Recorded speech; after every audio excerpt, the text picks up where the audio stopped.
Hello, hello, hello, and welcome to part 2 of my look through Series 2 of the Dollar Tree Final Faction action figures.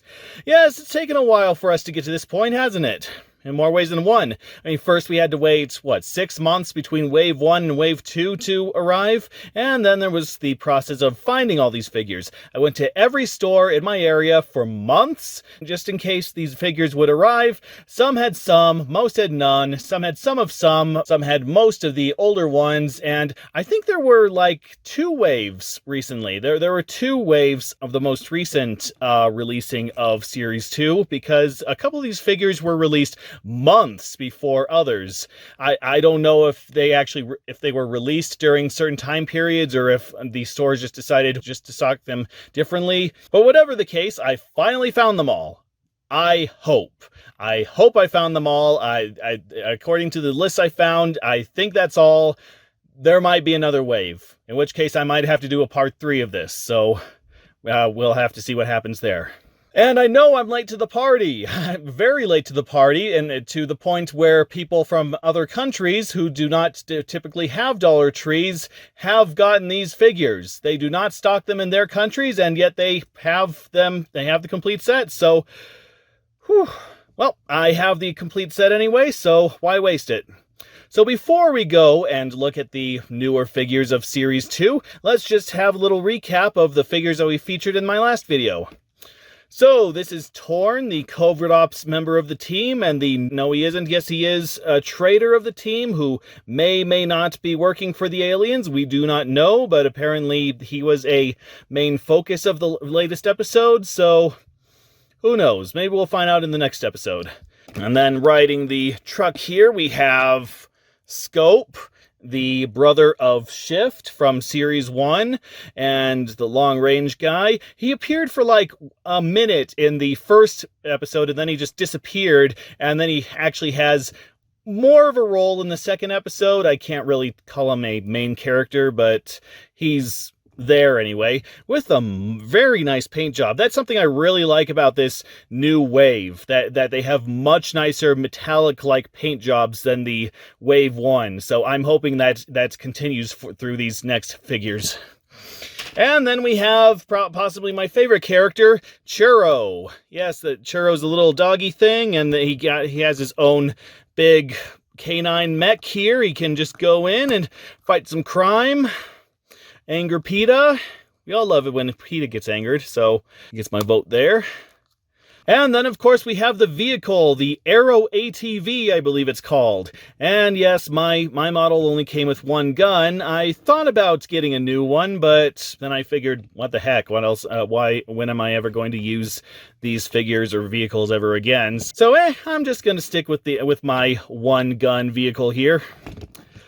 Very, very, very, very nice. Very nice layout. I mean, it definitely worth $1. Except the Dollar Tree isn't even doing $1 anymore. It's now up to $1.25, so the name is a complete lie now. Why they don't just change all the Dollar Trees to the Family Dollar brand, I have no idea, but I'll gladly pay $1.25 for this. Well, actually, technically, I would have to pay $2.50 because you get the vehicle and then you have the armor attachments. So, yeah, very DLC of them, isn't it?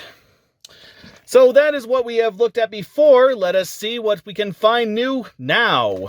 Actually, before we go into the main characters, I just remembered that a couple of these new weapon packs are for the older characters, so we might as well knock those out of the park before we go on to any of the new figures. So, here's Torn once again, with the mask that still won't stay on. And here's his weapon pack, Torn Cyber Arms. Well, that just sounds like something that you want your money back for. Excuse me, I'd like to buy some Torn Cyber Arms. Why do you want to buy Torn Cyber Arms? I do not know, but it's for my pal Torn. Oh, it is for your pal Torn. I thought that you wanted some broken cyber arms, and I'm just going, why do you want broken cyber arms? Well, if you must not, okay, I don't have anywhere where I'm going with that bit. So these are for the Torn guy right here, who has completely lost his helmet, like I care. Let's see what we have. Actually, it would be better to just open them and then read off the back of the card, so let's do a little bit of that. Let's just try to open this without destroying too much of the card. There we go.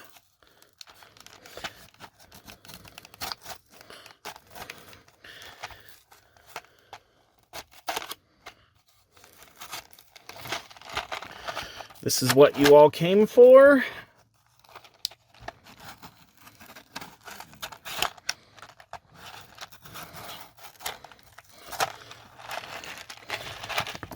And everything spills out.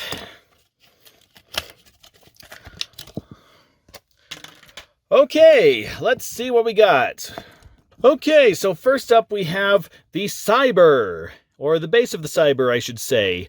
The cybernetic harness that connects to users via neural network and supports multiple extensions. This is the main thing. Let's see if we can figure out how to put it together. So this goes on the back, hides the screw holes. I like that. I like anything that hides little defect, well, little obvious tells on a figure. And then you got the, ooh, you got ball joints. Ooh, I like ball joints. I like the wide range of movement that ball joints allows for. That's something you don't usually see with dollar toys. It's all just peg joints. Anyway, put the second one on. And then you got this. No? Which way does it go? Which way does it go? You have confused me. And I have knocked the camera because I am so professional. Let's see. No, that doesn't... I guess this is how it goes. No? I am confused. I am confuzzled. This is going to be the rest of the video, by the way. Just me struggling to put these up. There we go. There we go. We got one. We got one. Now, will the other want to cooperate?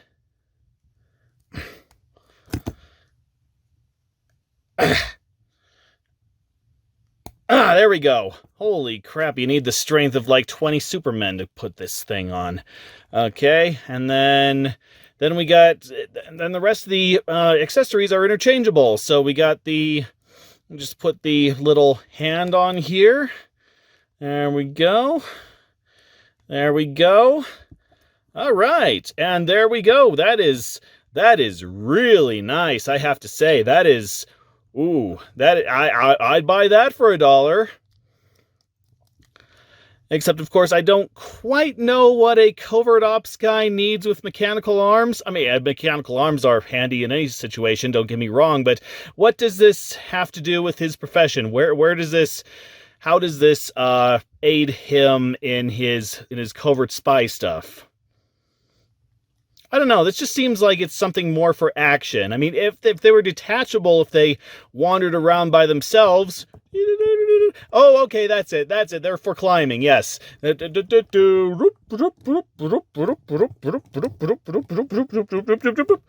warranty expired. Okay. But no matter what they're used for, this is very impressive. This is... You got the ball joints. You can move them around anywhere you want. You know, you got some over-the-shoulder action. You got some underarm action. Still likes to fall off, but I guess that's to be expected. Not bad at all. Not bad at all. So these are called the grapplers, multi-purpose grappling arms. So yes, like I said, grappler.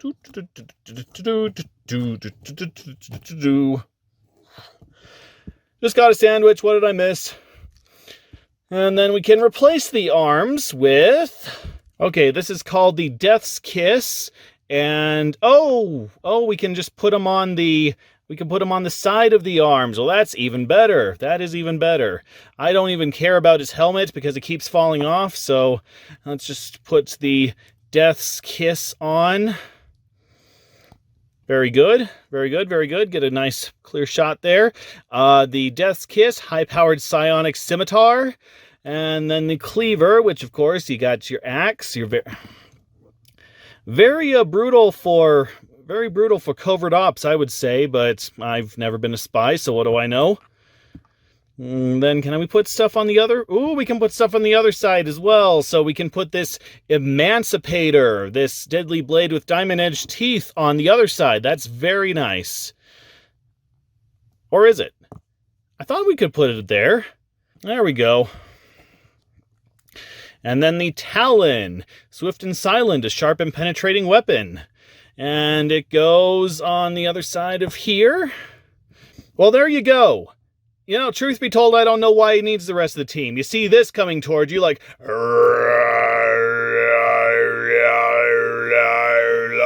I think the entire legions of every single dictator who has ever existed would run away in fear. Many world wars could have been avoided if we just had something that looked like this. He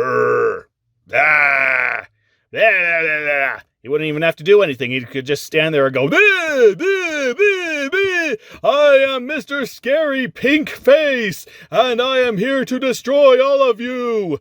Please be threatened. I do not know how to actually use these things. They are merely for decoration, but I know that I look scary enough to you humans too." You know what? This is boring. I'm going to go get some coffee. Need my helmet. And thus World War III started. Moving on, it's the return of Scope and his long-range weapons.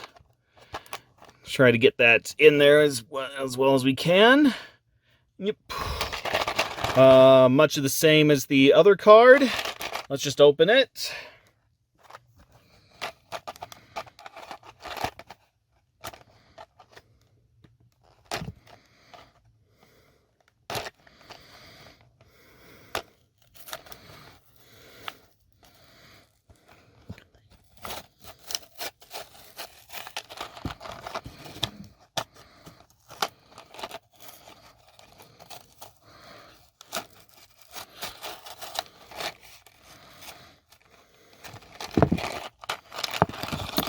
Everything pours out.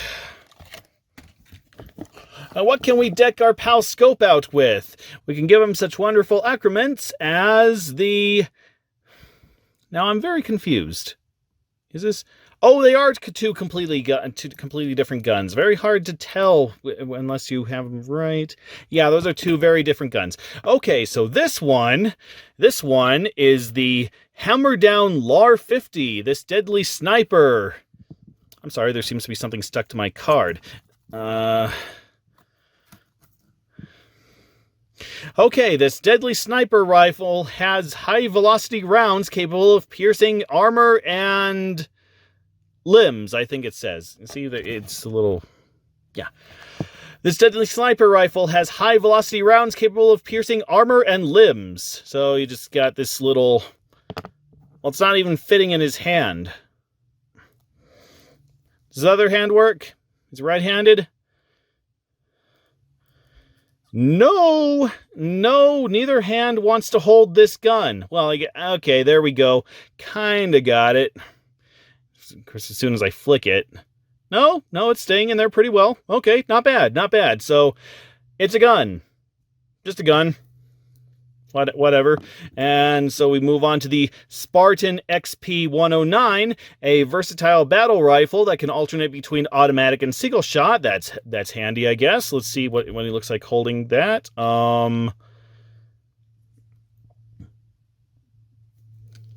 Okay. Let's see, once again. Malcolm HZ-38, a high-caliber mid-range rifle. This one isn't even black. It's not even silver. That's disappointing. This one really doesn't want to fit in there. Nope. This guy is so upset by how bland it is that he doesn't even want to hold it. But does he want to hold the Busy Bee KL-308, which fires 400 plasma rifles 400 plasma rounds per second? 400 plasma. A rifle that shoots rifles. Now, I want one of those. Or do I? I mean, if it shoots rifles, then that just means that the enemy can have a whole bunch of rifles, doesn't it? So, no, I don't want a rifle that shoots rifles then. But a rifle that shoots rifles that also shoot when shot, now that's something I want. And apparently it's cool enough that he wants to hold this one. It's no BFG, but it'll do the trick. And finally, we have the H-Pack. Scope's H-Pack is always loaded for battle. It's just... Yeah, it's just a lump of plastic. You can't... Well, maybe we could put... Okay, I see. We can load it up with the other...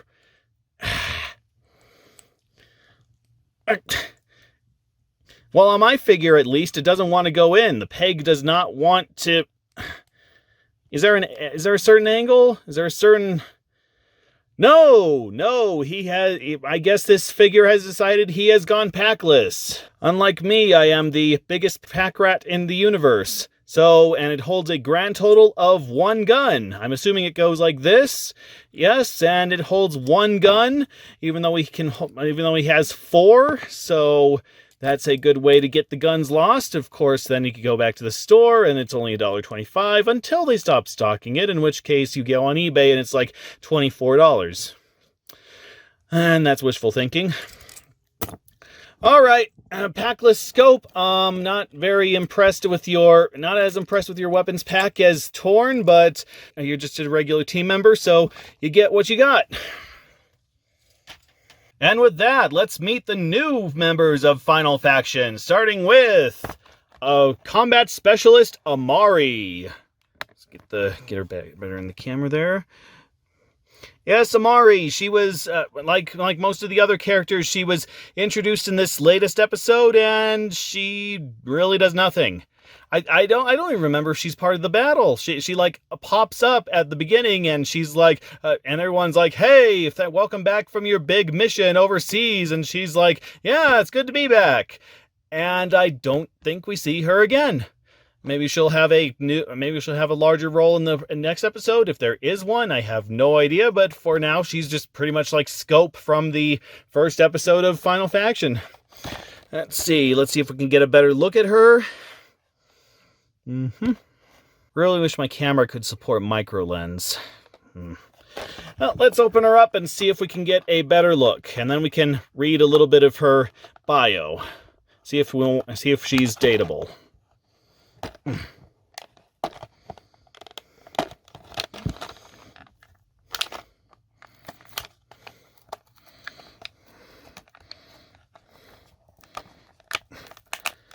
No, there we go. Okay, she does want to come out of her shell. That's very nice. She does not want to be Stinky Pete from Toy Story 2.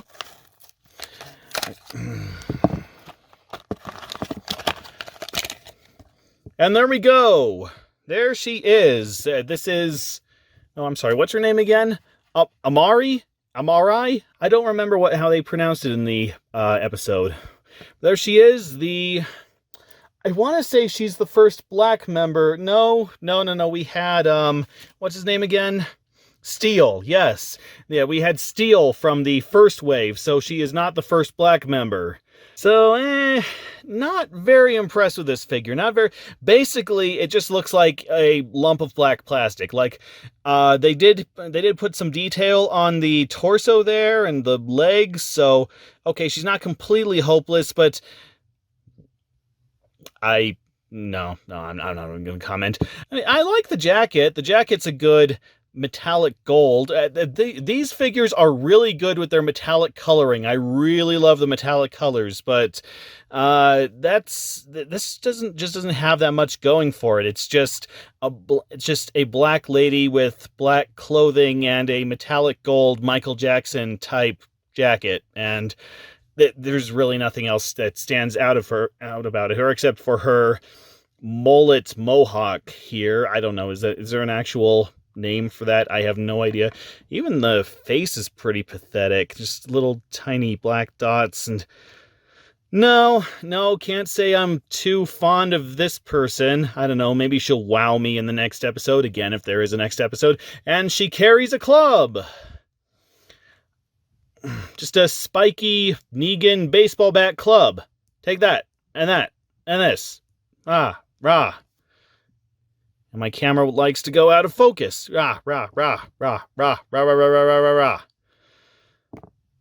See, even she's put off by how bad her accessory is. All right, who is she? Origin, United States of America. Amari is an Alpha Team soldier from New York City who uses her size and strength in battle. Amari fights for her family, proudly wearing her father's Air Force bomber jacket. We're insignia? No, I don't see any insignia. Weapon of choice. Amari will use anything at her disposal, but her favorite weapon is her modified baseball bat she named Slugger. It hits a home run every time. Oh, she should pair it up with Lucille one of these days.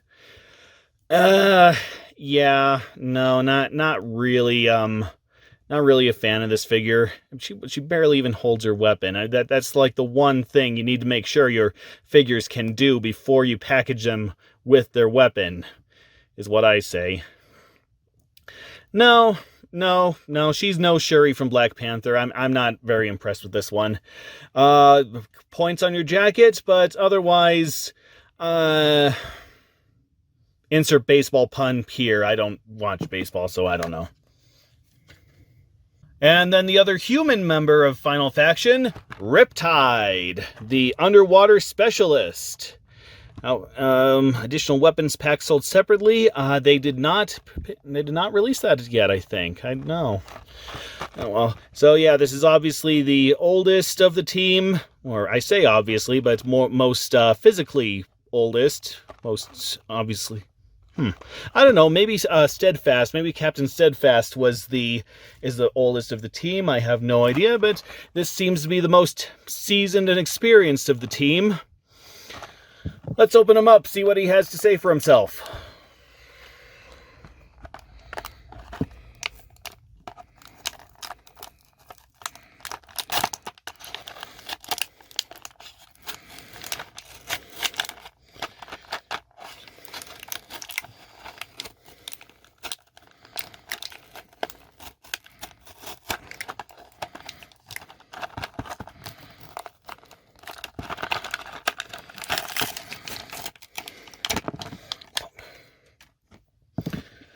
Okay, ooh, much better build than the last one. Even well, yeah, so much better build, I say, but it's still mostly a blue blob with details. A lot bigger, a lot more body to it. The other one felt like she was just going to fall down at any moment, so that's better. That is better. Still not as good as Torn or Scope. Little better in the facial department. I do like the little mustache and the little eyebrows, and of course the shaved mohawk thing, shaved army hair here. A whole bunch of holes on the back. Little torpedoes on the legs. That's the standout of this figure. I really like the little torpedoes on the legs and little knives in the pockets. Can't take them out, of course.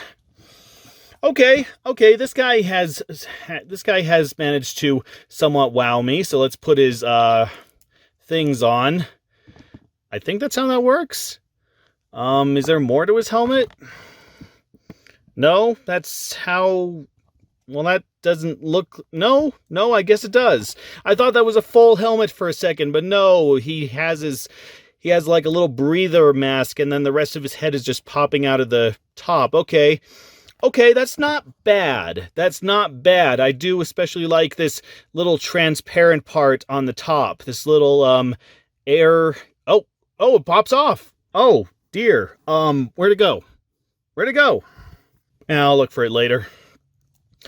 Nothing to go on the back. Can we put this on the back?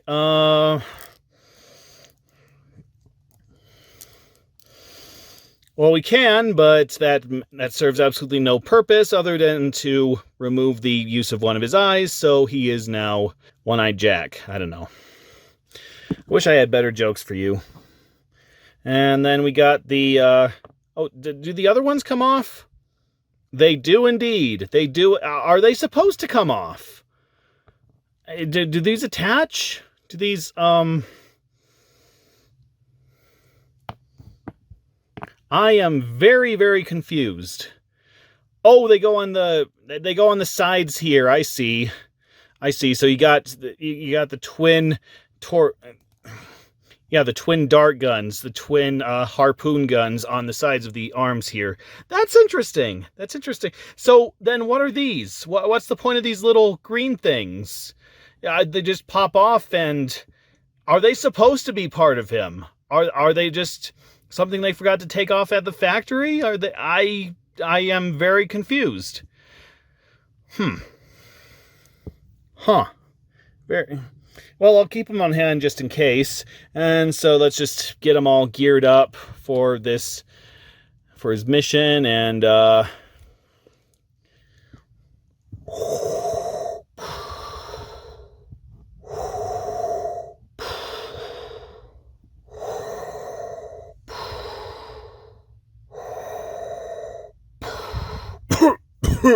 can't breathe in this thing! What is your story? I'm gonna assume...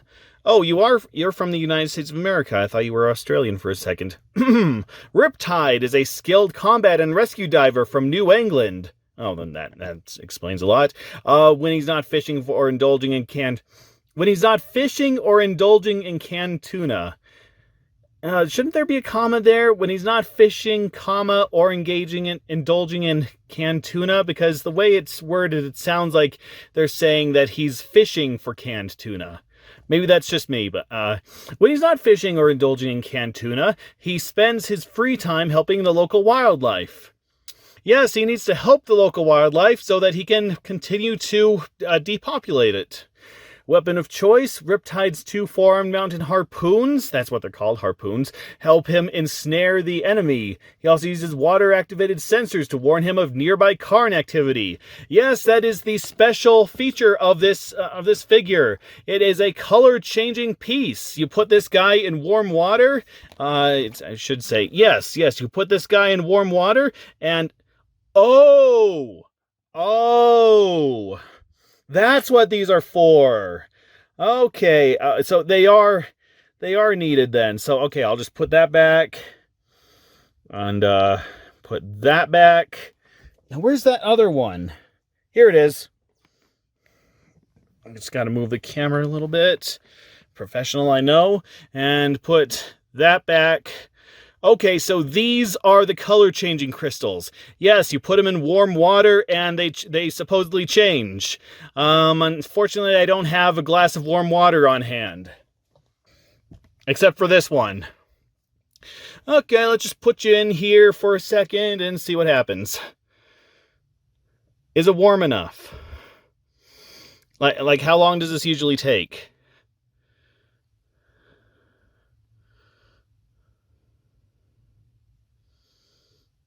Okay, nothing has happened. I'm going to assume that the water is not warm enough. I am going to change the water and be right back.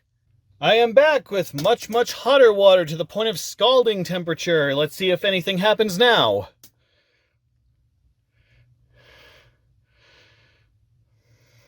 Ouch. Well, I've been sitting here holding this guy underwater for quite a few minutes, practically boiling my fingers, and, no, I have seen practically no change to the crystals. Maybe they've gotten a little pale yellow. That might just be power of suggestion. So, no, I'm going to write this color change feature off as a loss. No, I'm not very impressed with that. Besides, like we saw, the crystals here are very easy to lose. So I don't even know why they wanted to make. Well, I guess they're a little more opaque than when I put them in there, but overall, no, it's not a very exciting feature, no, so I'm just going to write that off as a loss. Also, he has an octopus friend in the cartoon. I don't know why they didn't just give him an octopus friend instead of these little yellow baubles that very easily come off and will likely be lost on the first day, so, yeah. Yeah, not too impressed with that. Build's okay. Build's fine. Still not as impressive as a couple of the other figures we've seen, but otherwise, yo ho, Riptide's life is for someone, I guess, but not me. So, now we're moving into the less fleshy members of the Final Faction team, starting with Automated Drone P13. Additional weapons packs sold separately. We'll get into that in a second. Yes, I don't remember if this showed up in an episode, but apparently these are automated drones used to protect the Final Faction base. Well, let's open it up before I read the stuff on the back. Let's not break from tradition.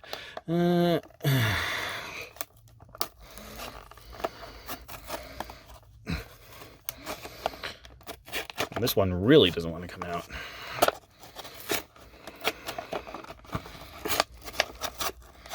There we go. Okay, all came out in one piece. Not bad. Well, so far, this is my favorite design. I don't know, I'm just I'm very into the robot designs more than the human designs. This actually does look like an interesting type of robot. Head has a little more movement than you'd expect. I guess it's kind of on a little... Can I pop it off? Yeah, I probably shouldn't. It's probably on a little ball joint, just a little peg that's kind of lets me move it around, kinda. Twin guns on either arm, not bad.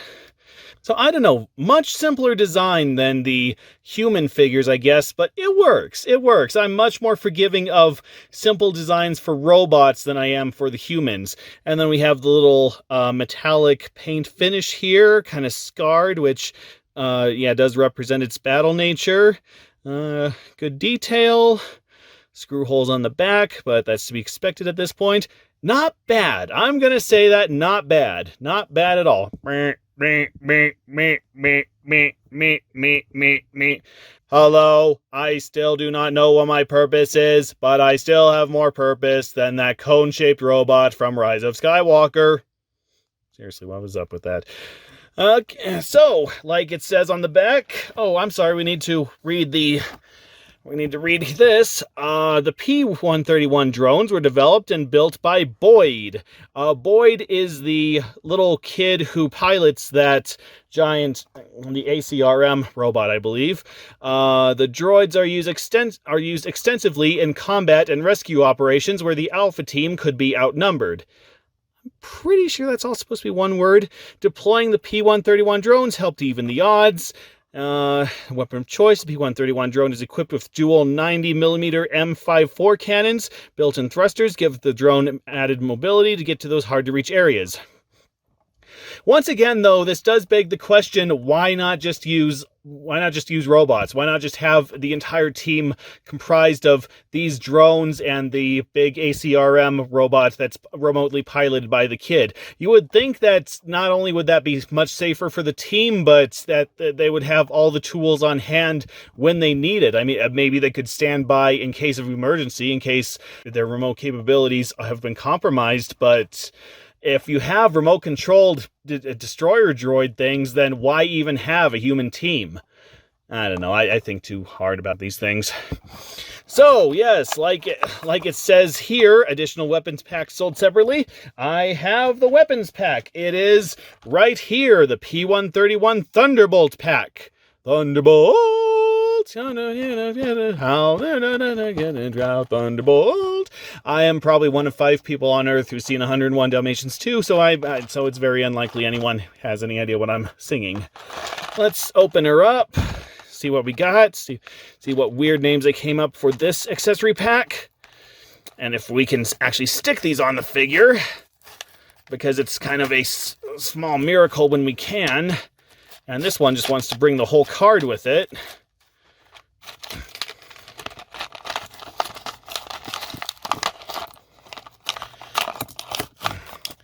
Okay. Anyway, what can we stick on this little guy? We can stick stinger launchers onto this little guy. They go... Okay, it took me short of an eternity to figure it out, but I figured out we need to use these little pegs. We put the little pegs on the back here. If they will stick on. Okay, that one sticks fine. This one... Here's the other one. And then we put the stinger launchers on there. Okay, thank you for not telling me any of that in any way, shape, or form. I guess that's how they're supposed to go on? Or was I supposed to use these? Hold on a minute. Do I put the... Oh, okay, these go on here. Well... Thank you for not telling me that. And so I just push down on the... Okay, that's how that works. That's how that works. So, and then you put, where? What is this even pointing at? Okay, now I kind of see the pegs you're supposed to put them on, but that still doesn't... Okay, so we're supposed to turn these sideways? We're supposed to turn... Well, how do I stick them on sideways? Okay, I think I got it. I think I understand now. So let's take these off. Let's put this on.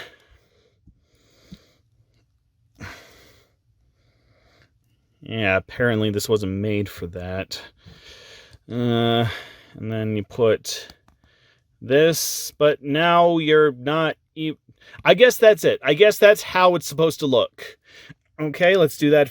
Let's do the same with the other one. That on there, that on there. Okay, Stinger missiles ready. Nuclear launch detected. I don't know. I don't know any jokes for Stinger missiles. And then these go on here. Okay. Or do they? You have confused me once again.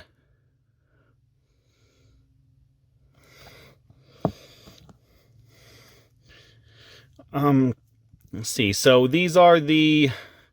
Okay, so the Stinger launchers are dual shoulder-mounted SAM launchers. These devastating Stinger missiles are heat-seeking anti-aircraft ballistics. That's handy.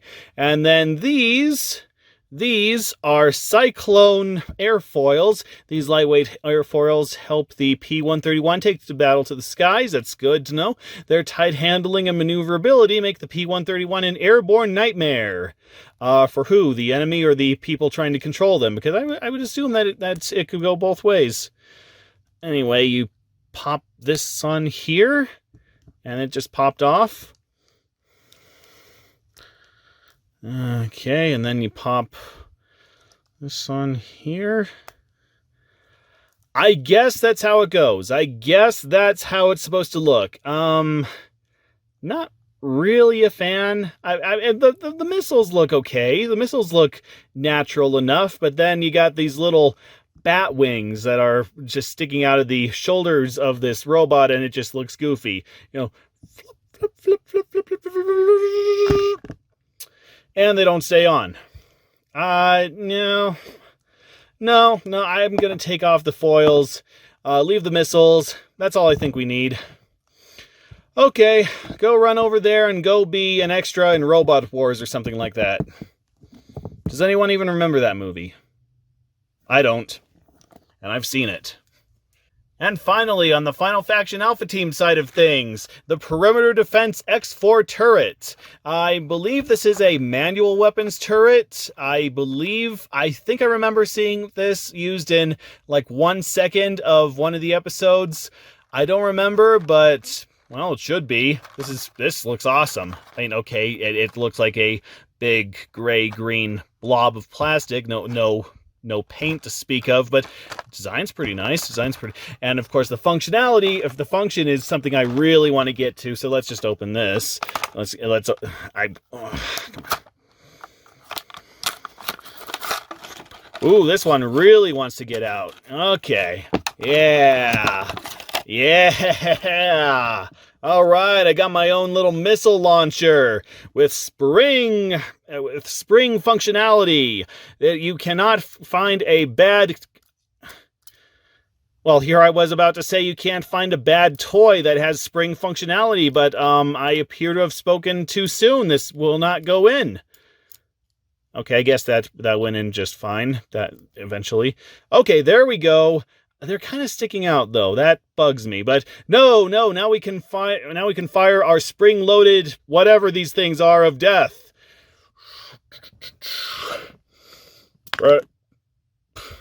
Ready, aim, fire. Not too much spring on either one, and like you saw, that one went off prematurely. Didn't even wait for me to push the button. Okay. No. I was about to say, oh, there's a way that these are supposed to go in, but no, one went in one way and another went in the other way. I am starting to withdraw my praise for this toy. Can I even put this back on? All right, what does it say? X4 turret. The X4 turret is a mobile defense platform that provides a suppressive fire regardless of terrain. Part of the Alpha Team mech arsenal, the X4 rains fire on the enemy. Now with this one, I don't know if they build their own machinery or if they get it delivered from some army base or something, but if this is what they're stuck with for the war effort, then I am going to say that Earth is doomed. Okay, wait, is that how this goes? Okay, so the bottom comes off, and then you stick the legs on like that, and then it's supposed to... Okay, I guess. So it's supposed to come apart? Why is it supposed to come apart? No. Nope. So are the legs supposed to move at all? I am very confused, and no, I retract all praise I had for this toy. No, the missile function barely works, and if you try to move the legs, then the entire thing just comes apart. Nope, you are more worthless than whatever turret was more worthless than you. All right, now that we got the goody two-shoes out of the way, let's move on to the baggy pants. Yeah, let's go with that. It's the Carn invading once again, starting with Diable. Yes, currently this is the main big bad of the series. Apparently he's not the main big bad, but he is the big bad so far. The only guy we've seen. He's leading the attack. He's invading Earth. He's controlling everyone. And yeah, he's actually pretty awesome in the show. He talks kind of like Cobra Commander, kind of like with a hiss, kind of like, curse the final faction group. I can't think of any notable lines he actually recites. But it's nice to have a figure of him finally. I mean, I don't understand why they put off the big bad so long. It's like if they didn't release the leader of Final Faction until the second wave. And yeah, he's actually pretty badass looking. I don't remember him being this red in the in the episodes, but yeah. Pretty good. Pretty big, pretty menacing. He definitely does look like somebody who belongs in an alien version of G.I. Joe. Alien version of G.I. Am I redundant? Did the G.I. Joe ever take on aliens? I mean, they took on mystical forces, like with the guys that turned Cobra into an actual Cobra in that movie. I don't know. I haven't actually seen G.I. Joe. So let's open you up and see just how big and menacing you actually are. Just how much you stack up against everyone else.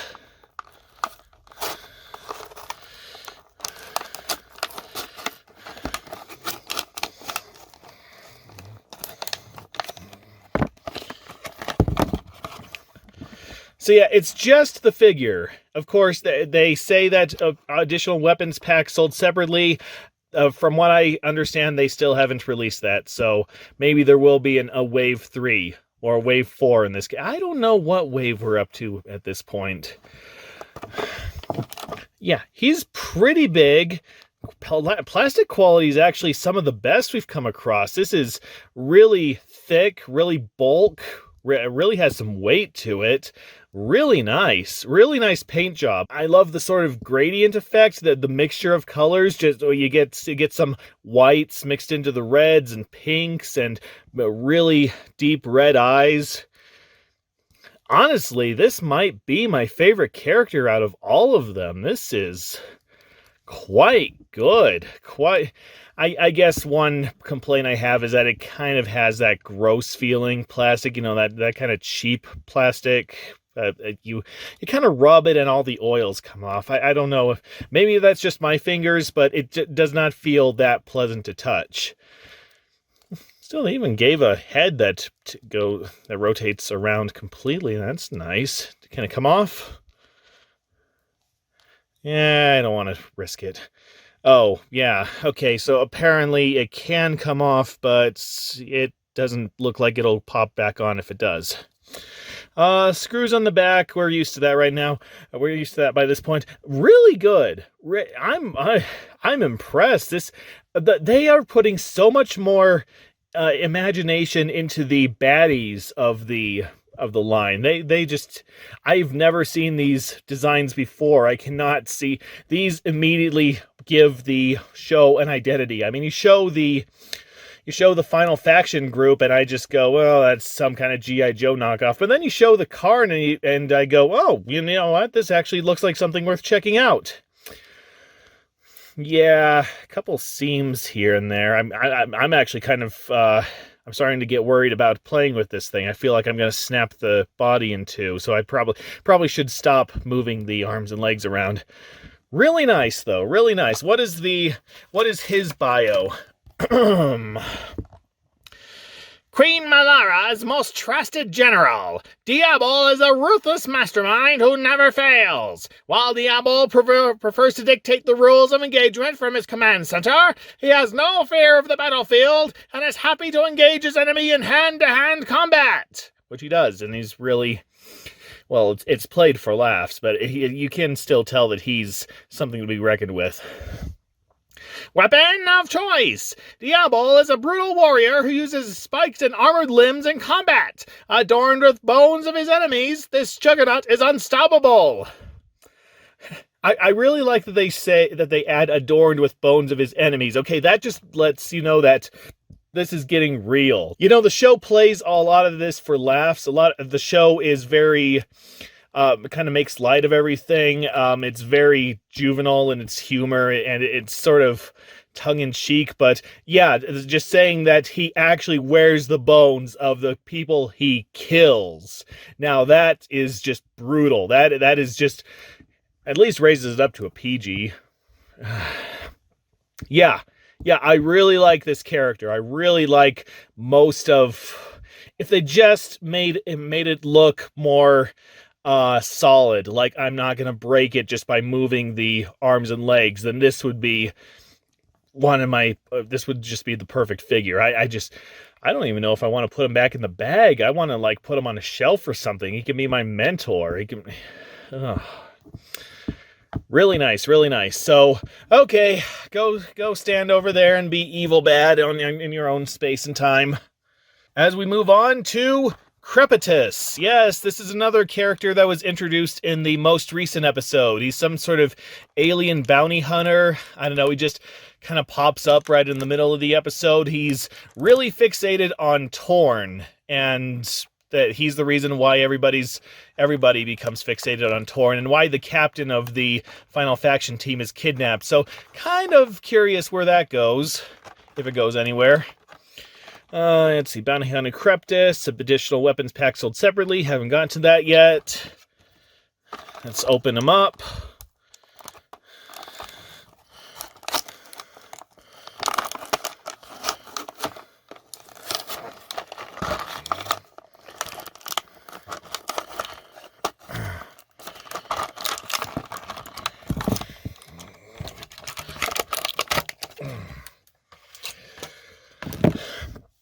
And there he is. Now, okay, once again, this is pretty scant on the paint job. I don't know, it's just very bluish gray, not that...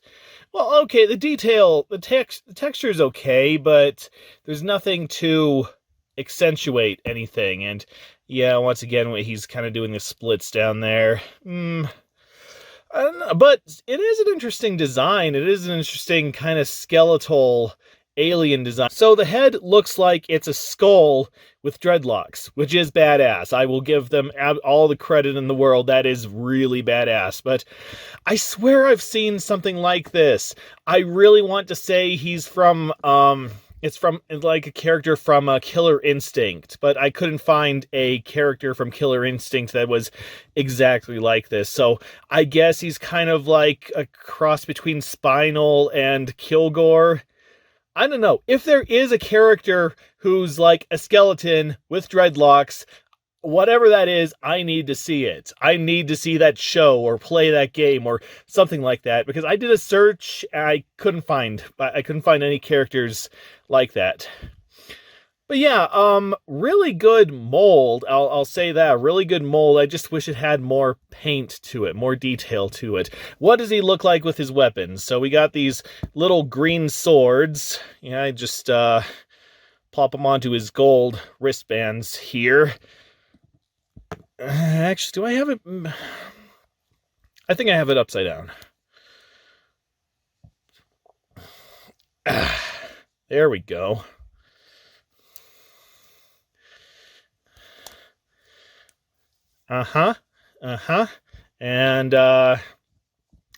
And this is his little spy thingy. I don't know, his little spy squid thing.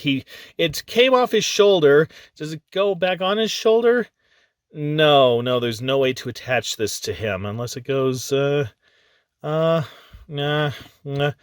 No, I can't find anywhere that this attaches to. But yeah, I don't know. This gathers information. I don't know. It crawled off his back in the episode, and it went over to Torn. Then Torn kicked it away and went back up to him, and it went, yes, that answers all my questions. And then he went over to Diable and, aha, yes, that's why we need to capture the captain of Final Faction, because we need Torn, yes. And there were major spoilers for that episode.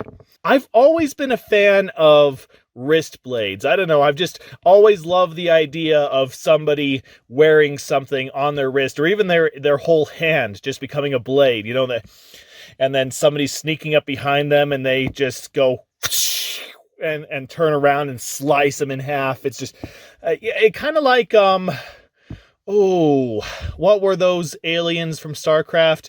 The Protoss Zealots? Were they called Zealots? They had like energy knives on their wrists. Something like that. I've always been fascinated by those.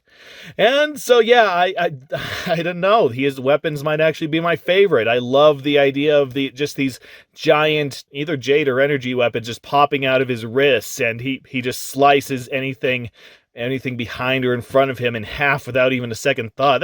I don't know, the more I talk about this guy, the more I'm really starting to like him. Well, I can't wait for his weapons pack to be revealed, and then maybe I'll like him even more. Oh, I'm sorry, we need to read this, don't we? Kreptus is a relentless bounty hunter. He is tasked with eliminating loose ends for the Carn. Kreptus has no sympathy for his targets. He is only focused on the task at hand and will do anything to complete it. His latest bounty is that of the Defector Torn. Oh, so Defector... So he is part of the Carn. Oh. Well, once again, they're just spoiling stuff from the show that we haven't even gotten to. I know more about Torn from the figures than I know from the episode. So when they finally reveal everything in the episode, it's just going to be... I'm just going to go, oh, okay, whatever. Weapon of choice. Kreptus uses his jagged arm blades, enhanced with poison, to eliminate his targets. His companion Flea helps scout out and find targets quietly. I don't know. Maybe I like him. Maybe I like him more than I think. So, yeah, anyway, Kreptus splits over there. Go have fun.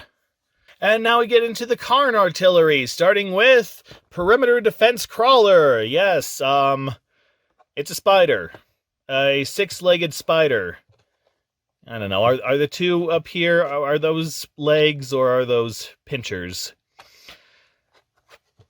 I'm just going to call it spider, so arachnophobics beware. But yeah, for a spider, I mean, I don't think the spider design ever goes out of style. You know, you can put spiders in anything and they'll just come across as some of the creepiest enemies you're going to face, okay? You can just be a black spider or a purple and gold spider like this. And no, you don't want to mess with that. You don't want to mess with anything shaped like a spider. Spiders are universally creepy. I think even people who hang out with spiders have problems with spiders, okay? There's just something deep down in human DNA that says we must be afraid of spiders. So let's just open this up and let it crawl around for a bit. And if you're not scared now, maybe you will be.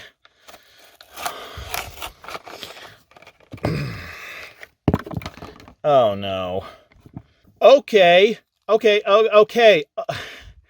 So no, it's not one big spider, it's two little... Okay, that's actually pretty cool. They give you two figures for the price of one. That's not bad. So they're not spiders, they're like little beetle things. that still look pretty creepy, that still look like ugly little spiders. So, I am amazed at how amazed I am with these designs for the Carn. So yeah, they're purple. Legs are pretty fragile, but they're not falling apart like the X4 turret. Have a whole bunch of eyes there. That's creepy. Gold-plated shell. Not well painted, but again, these are war toys. Plastic's not great. It feels rather flimsy compared to the other solid things. They are a little thinner than the others, so I guess that's excusable. Not bad. No, really not bad. And then they have things on the back, little holes for other things to go in. I don't know what you put in there.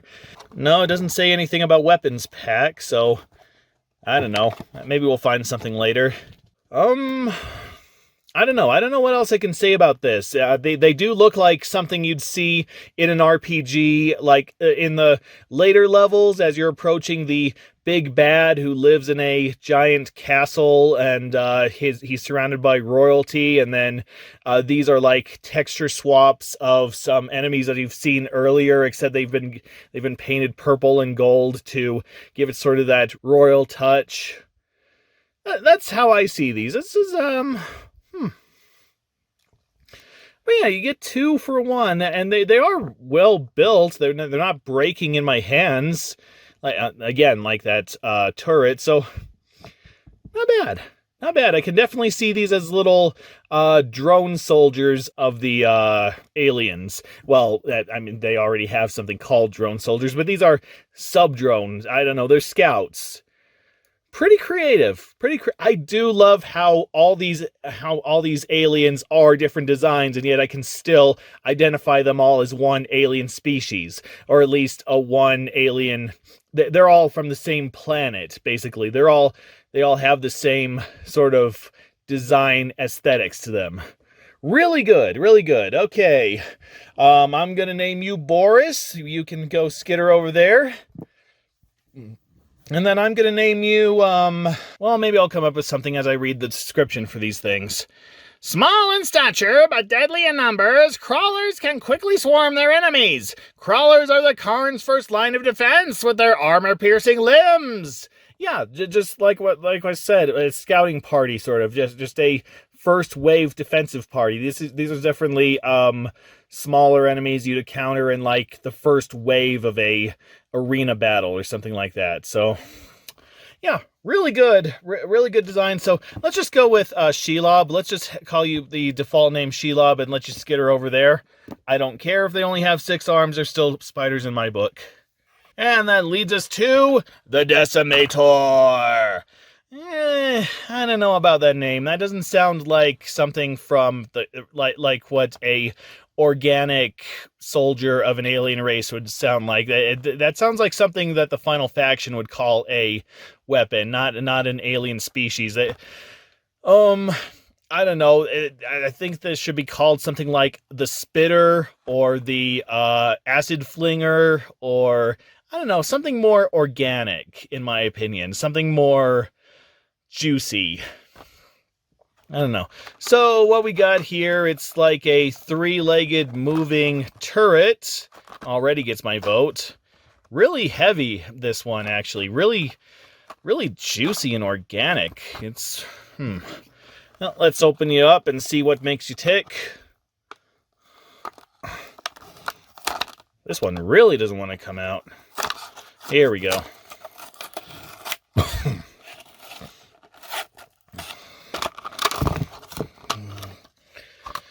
All right, yeah, bit of body to this. Oh yeah, the arms feel a lot like that synthoid. They definitely feel, they're very similar to the big gray synthoid alien thing. Lots of body to it. Lots of little rubbery, but it doesn't feel like it's going to fall. Oh. As soon as I say it, doesn't feel like it's going to fall apart. At least here, I feel like I can snap it into place. And yeah, it actually takes some effort to, let's just break it apart. Why not? Yeah, so it takes some effort to disassemble this one at least. Can I take this apart? Yes, I can. Yes, I can. I don't have a problem with that, actually. Like I say, it takes a little effort to take it apart, and then you can easily snap it back together. So, no, I don't have a problem with that. So, not bad at all. And, yeah, definitely looks like something that belongs in StarCraft. Definitely looks like something from the Zerg. More than any of the other Carn figures so far. Did I get these switched around? I think I got the legs switched around. Anyway, as you can see, it's a turret. It's a turret. It's a living turret with a...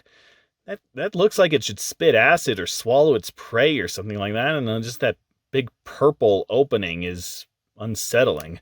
Anyway, this is its acid spit, I guess. So let's pop it in, see how well this works. Ooh, it goes all the way in. Goes all the way in. And let's see. Do I have something for it to shoot at? Oh, let's just use this, I guess. And fire. Not bad. Not bad at all. Okay, wow. Wow, I'm about ready to side with the Carn. This is much better built than the turrets. This is a much better design, much more interesting. You can skitter around, and the spring missile works and has a bit of power behind it. That's impressed I am. Okay, what does the description of this say? Where'd I put it? Here it is. Okay. A defense turret that is as strong as a rhino. Decimator is a living weapon. Oh no, really? Ruthless in pursuit of opponents, Decimator delivers a deadly blow with its spore strike. And you have put an apostrophe between T and S, which is not good grammar. And that I can say for certain, unlike every other thing where I say I think they spelled that wrong or they need a comma there or something like that. So, yeah, don't I feel superior? Not bad at all. Not bad. I am really enjoying the aliens here. I mean, the humans are hit or miss, but these are just wow. Wow, wow, wow, wow, wibble, wobble, wazzy, waddle, woo. Okay, you skitter over there and see if you can do a better job at spreading spores than that Maxis game from way back when. Woo. And finally, in the way of figures, the Perimeter Defense Huntra. So this is sort of a micro version of the Decimator. And the Huntra at least sounds like, it kind of sounds insectoid. It kind of sounds like something that's a living weapon. I don't know if they named the other thing the Decimator or Decimator or something like that, then I could more easily buy that as a living organic weapon. But this one, the Huntra, that sounds good. Heck, even if they called it the Hunter, that would at least sound organic. That would at least sound like something that should be alive. Yeah, so kind of, yeah, just really more of a skin. Oh, there's a face. Okay, I gotta get this open. I gotta take a closer look at that face.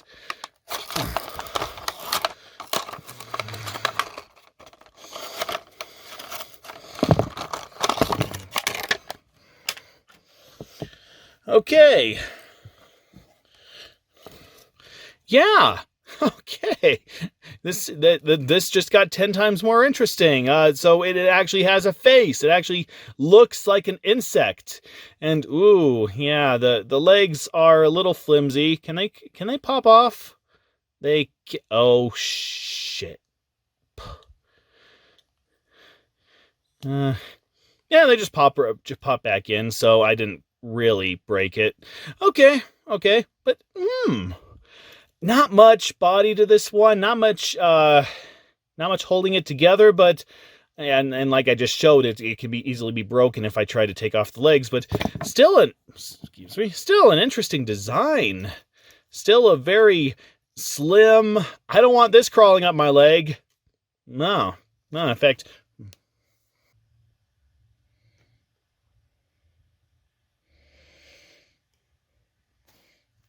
Yeah, tell me that didn't freak you out for a brief second. Oof. Yeah, I like the spider, kind of a decaying spider, kind of like a mixture between a spider and a scorpion. And of course, we have turrets again, so let's see how well they fire. Okay. Ready? Aim, fire. Okay, much better blast than the turret, than the X4 turret, but yeah, one of the springs must be a little loose or a little too tight because once again it fired without me even pushing the button. Let's see if we can do them both at the same time. No, we can't. Let's do it one more try. Let's do one more try. One of the buttons is a lot more sensitive than the other, so boom! There we go. Okay, yeah, once again,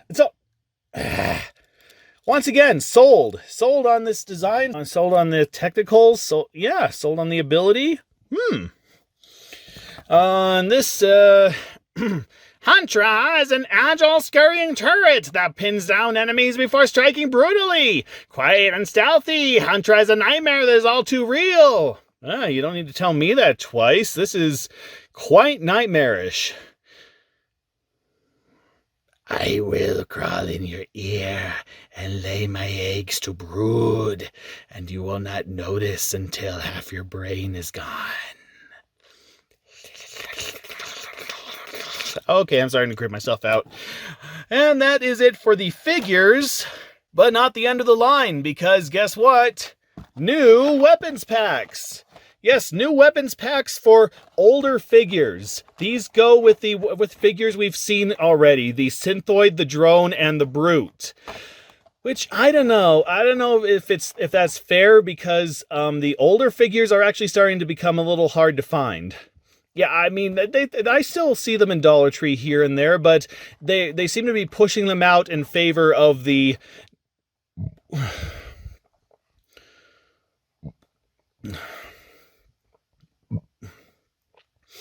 in favor of the newer figures. So I don't know. I guess this is great if you have the older figures on hand, which of course I do. So, well, I guess we might as well get out the older figures and try them with these weapons packs. Starting with the Synthoid Evolution. Pack works with Carn Synthoid only. Oh, I wish I had one of those. Oh wait, I do. Let's open her up, see how these fit on that thing.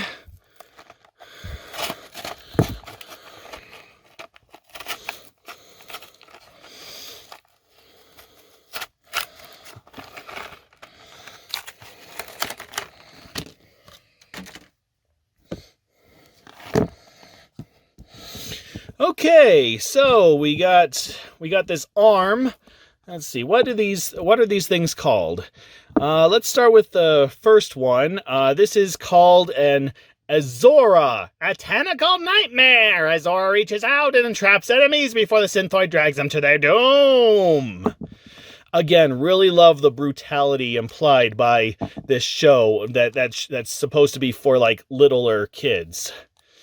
It won't go in. Is it supposed to go on something else? Is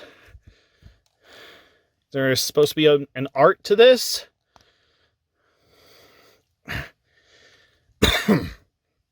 Well, I guess you just kind of gotta force it in. Okay, there you go. I am Cthulhu! Your soul and sanity are mine! Yes! I don't know why I'm still doing the Skeletor voice, but it's fun. The other arm doesn't... Oh, the other arm does come off! Okay, I forgot about that.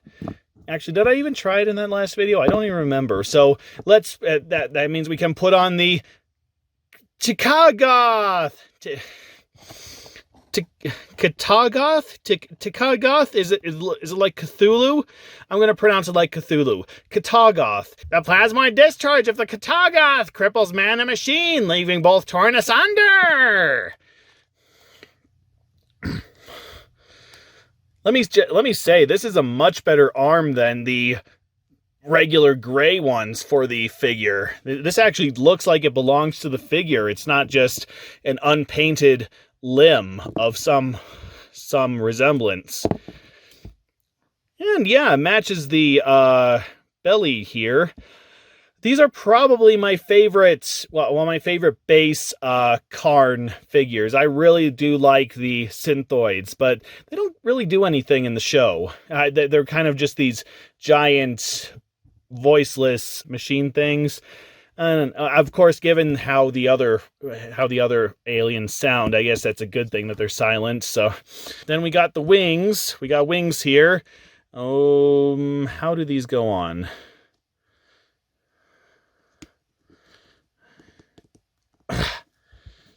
Well, these barely fit. Like I can't even push down on them. Actually, I think I got this one backwards. Let's see.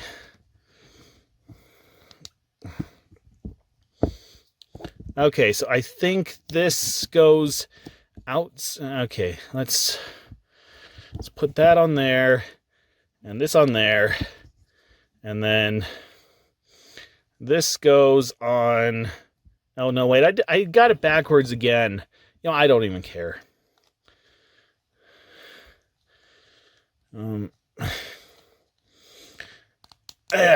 Okay, yeah, I got it backwards. I don't care. These are a pain to put.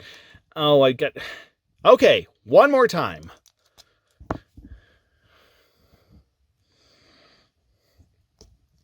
Okay, that goes on there. This gets flipped over. And this goes on there. Okay, now we got wings. Ooh, you don't want that flying on your lawn anytime soon. Okay, anyway, these are called Withworms. With a dragon-like wings of Withworm, the Synthoids are able to take their warfare airborne, bringing destruction from every angle. Yeah, I am really impressed with this. I really love the creativity. Pretty flexible, very rubbery, but it still feels like there's something there. I don't like how they're not flush with the figure, but they fit on okay. Even though, yeah, you kind of have to force them on. Not bad. Not bad at all. Yeah, okay, yeah, Synthoid, you have been promoted to Uber Mega Synthoid, so just walk right over there and try to have some relevance in the rest of the series, please. Okay, Mr. Brute, it is your turn. Yeah, I want to like the Brutes, but the most embarrassing bit of the Final Faction show, I mean, they look menacing, they look mighty, they look powerful, but then in the show they just give them the dumbest names, and they just sound like, "Hey, both teddy bears are going for a swim." No, it ruins it. It ruins their mystique. Let's see what these weapons will do for them. Okay, so we got him. Okay, what's first? Yeah, so we got him this kind of Thor-like hammer axe. Very flexible. I don't know if I'm going to be able to get it to hold this if it's that flexible. Anyway, this is a Glavin, a brutal instrument of destruction. The Glavin is wielded by the brutes with bone-crushing efficiency, and yet we never see him hold it. It looks like it's supposed to stick to something. Oh, is this so it can wear it on its back when it's not being used? Well, apparently not, because it doesn't want to fit in there. No, okay, well, let's try to get it to hold it. Here? Hey, it holds its weapon. It holds its weapon quite well, actually. I am so stupid, but I have a giant hammer, so if I had a hammer, I would hammer in the morning, and I would hammer in the evening, and I'd hammer all the Final Faction guys until their heads are the same consistency as Jell-O, just like my head. There, even with doing the dumbest voice I can think of, I still put more thought into these brutes. Into the personalities of brutes. And then, this is a Strather, a shield that is also a battering ram. In the hands of a brute, anything is a weapon. So this goes, it's like goes on its arm, I see. Nope. Not bad. not bad. I can't tell if it's supposed to be organic or if that's like the shell of an insect. Honestly, I'm perfectly comfortable with just thinking that everything from the Carn is organic. That just like the Zerg, they just have all these creatures that are able to just do these miraculous technological feats just with their organic bodies. That's what I like to think. I don't know if that's true, but that's what I like to think. And then these are Drathos! Drathos attacks with its dual heads, cutting any surface with its razor-sharp, jagged teeth! So, does that make this like a parasite? I mean, it's referring to it as an it. It's not saying that the brute can use it. It's just saying that it's kind of what it does. So, that'd be interesting, actually, having a parasite as a weapon, having just this parasitic entity attached to you, and it becomes your power, basically. All you have to do is feed it every now and then. I'm sure there have been comic book heroes that have done that. Can't think of anything right now, but pretty interesting, though. Well, and then you give him the hammer back. I said give him the hammer back. There we go. Yeah, no, not really that much dignity given back, but still, pretty good. Very interesting descriptions, I just wish that they'd stay put. I don't understand why they can't make these pegs the same size as the holes. Come on, guys. I bought your product. The little consistency is all I'm after. Okay, you go stand over there and make Chris Tucker from the later Rush Hour movies look smart by comparison. And finally, for the drone class, which is given an okay portrayal in the show, we have the Drone Scourge armor. This looks very similar to what they had before. I don't really even have anything to say at this point. Let's just open her up. I don't know. The drones are like what their name suggests. They're just there to do stuff, and they're a little more intelligent than the synthoids. Of course, like I say, the synthoids I think are just machines, so I don't know how much more brain they need to be considered intelligent. And of course, they're better than the brutes. So, okay. Yeah, this looks very similar. This stuff looks very similar to things we've seen in the past. Okay, what should we put on him first?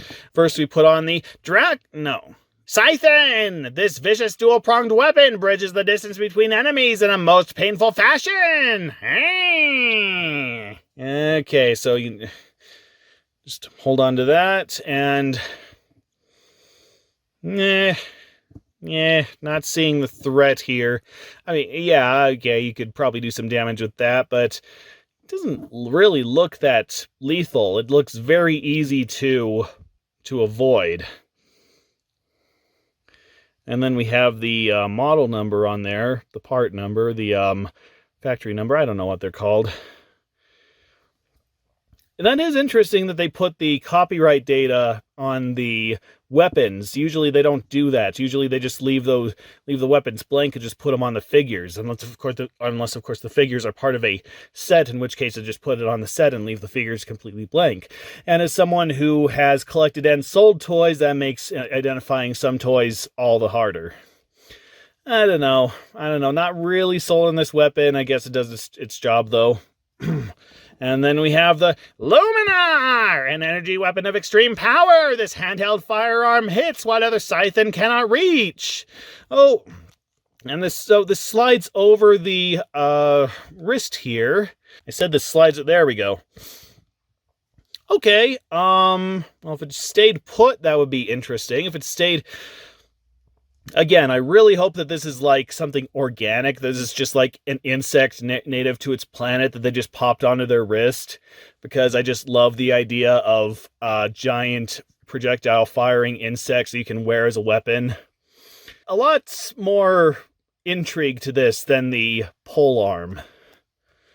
I don't know, maybe if the polearm was organic as well. And then finally, the Draxil! Inspired by a serpent on the Carn homeworld, this back-mounted cannon is capable of firing venomous rounds that dissolve any surface, etching fear into all Carn enemies. And this is basically almost exactly like what we saw on the drone before and what we just gave to the brute. So Yeah, kind of 2 teal Venus flytraps attached to the drone.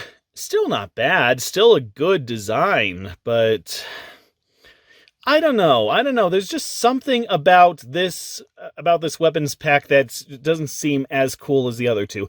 I can't put my finger on it. Maybe it's just the pull that kind of threw me off. I mean, if this was like an insect leg or something like that, but it feels artificial as opposed to everything else that we've seen from these packs. I don't know. Really hard for me to explain, but not bad designs, I have to say. I mean, they could have just given him like a regular sword or a regular gun, but no, they actually did put a lot of thought into this. So credit where creativity is due.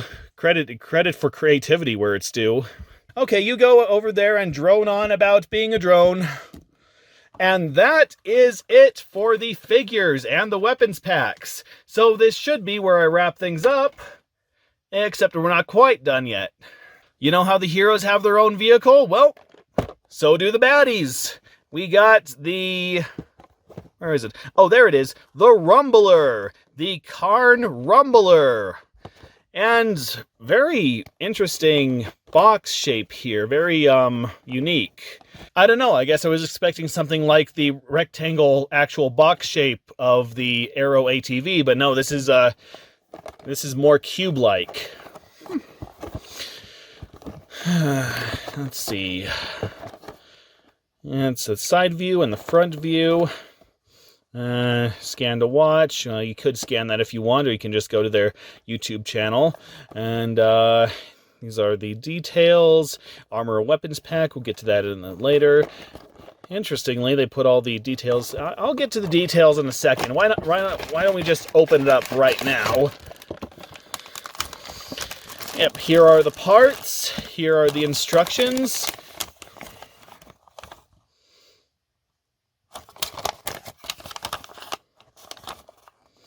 Yeah, so just give me a minute. I'll have this put together. And here it is. That was easy. Far easier than putting the Aero ATV together. And I mean, it's really just 5 parts. So yeah, it looks like the Synthoids.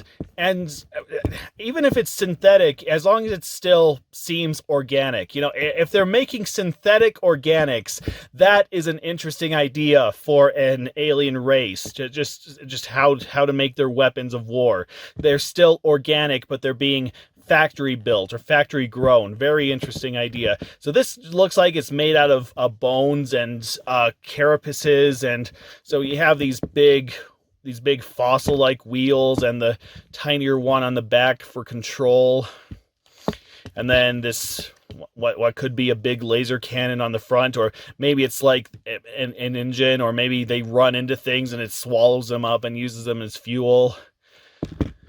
All really interesting ideas. Now, how do you position? We got Diablo here. Diable. Let's see. How do we?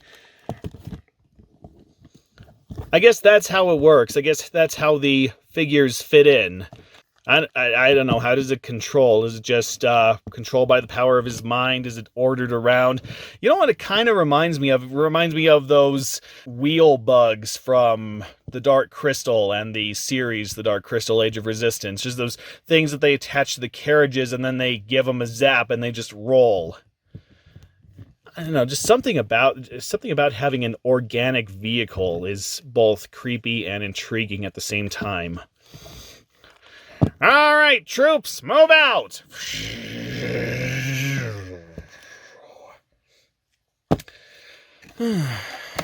So, what do the Carn have to say about their vehicles?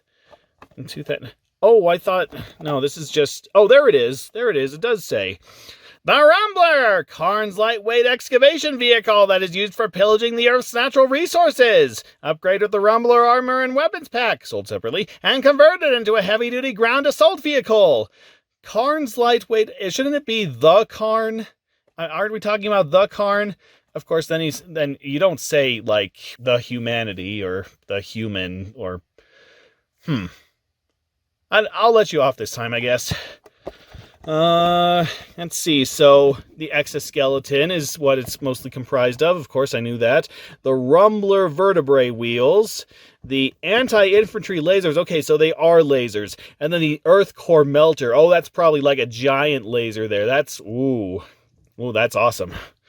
So, what can be even more awesome than that? What can make this vehicle even more awesome? How about the weapons and armor battle ready conversion kit? Yes, looks like we can attach some more stuff to it to make it even more intriguing, just like the Aero ATV. And yep, so we got some details on the bottom there. I think I will save them. I don't see any sense in cutting here. I'll just pop them on. So they're in the instructions. Here's the pieces. It opens this way. Come on. Okay. Oh, there's only like 3 pieces here. That's nothing compared to the other vehicle. So, okay, so this goes on. This goes on. Okay, that's easy. That's easy enough. It just goes on here. Okay, and then this pops on here. And this pops on here.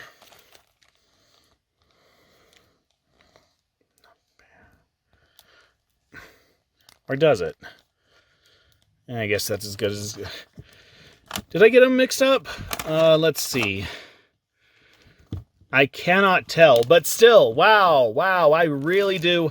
This, oh my god, I thought that the Aero ATV was worth, that I'd pay at least $250 for the Aero ATV, but...